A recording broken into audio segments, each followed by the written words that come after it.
ജമ്മു കാശ്മീരിലെ പുൽവാമ ജില്ലയിലുണ്ടായ ഏറ്റുമുട്ടലിൽ 4 ലഷ്കർ-ഇ-തയ്യിബ ഭീകരരെ സൈന്യം വധിച്ചു. വെടിവയ്പിൽ 3 സുരക്ഷാ ഉദ്യോഗസ്ഥർക്ക് പരിക്കേറ്റിട്ടുണ്ട്. പുൽവാമ ജില്ലയിൽ ഏറ്റുമുട്ടൽ തുടരുകയാണ്. രഹസ്യവിവരത്തിന്റെ അടിസ്ഥാനത്തിൽ ഞായറാഴ്ച രാത്രി മുതൽ സുരക്ഷാ ഉദ്യോഗസ്ഥരുടെ സംഘം പുൽവാമയിലെ ലാസിപുര മേഖലയിൽ തിരച്ചിൽ നടത്തിവരികയായിരുന്നു.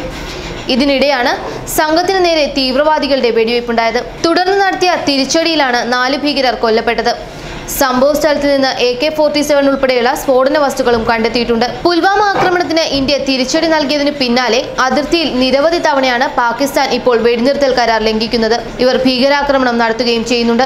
കഴിഞ്ഞ ആഴ്ച പുൽവാമ സ്വദേശിയായ സൈനികനെ ഭീകരർ വധിച്ചിരുന്നു.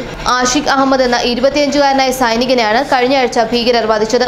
രാജ്യത്തെ നടുക്കിയ പുൽവാമ ആക്രമണത്തിന് ശേഷമുള്ള സൈനിക നടപടിയിൽ 18 ഭീകരരെ വധിച്ചതായി ഇന്ത്യൻ സേന പറയുന്നു. ശ്രീനഗറിൽ വിളിച്ചു ചേർത്ത സംയുക്ത വാർത്താ സമ്മേളനത്തിലാണ് പുൽവാമ ആക്രമണത്തിന്റെ സൂത്രധാരനടക്കം 18 ഭീകരരെ വധിച്ചതായി ഇന്ത്യൻ സേന കഴിഞ്ഞ ദിവസം അറിയിച്ചിരുന്നത്.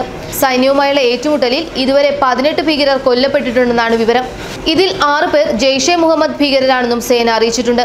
പുൽവാമ ഭീകരാക്രമണത്തിന് ശേഷം ആരംഭിച്ച സൈനിക നടപടിയിലൂടെ ജമ്മു കാശ്മീരിലെ ഭീകര സംഘടനകളുടെ ഒരു വലിയ ശൃംഖലയാണ് ഇന്ത്യൻ സേന ഇല്ലാതാക്കിയിട്ടുള്ളത്. ബാലാകോട്ടിലെ ഇന്ത്യൻ വ്യോമാക്രമണത്തിന് പിന്നാലെ കാശ്മീർ അതിർത്തിയിൽ ഗ്രാമീണരെ മറയാക്കി പാകിസ്ഥാൻ മിസൈൽ മോർട്ടാർ ആക്രമണവും നടത്തുന്നുണ്ട്. ആക്രമണത്തിൽ കഴിഞ്ഞ ദിവസം 5 ഇന്ത്യൻ സൈനികർക്ക് പരിക്കേറ്റിരുന്നു.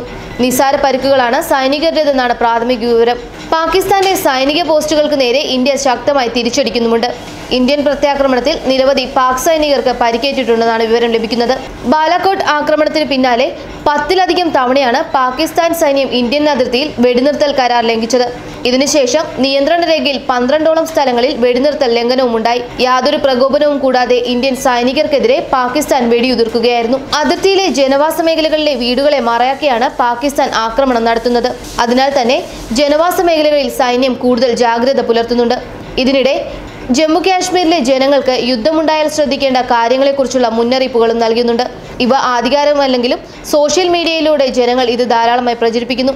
വാഹനങ്ങളിൽ പെട്രോൾ നിറയ്ക്കുക, മരുന്ന്, കുട്ടികൾക്കുള്ള ഭക്ഷണം തുടങ്ങി അത്യാവശ്യ സാധനങ്ങൾ കരുതുക, പണം കരുതുക എന്നിവയാണ് പ്രധാന നിർദ്ദേശങ്ങൾ.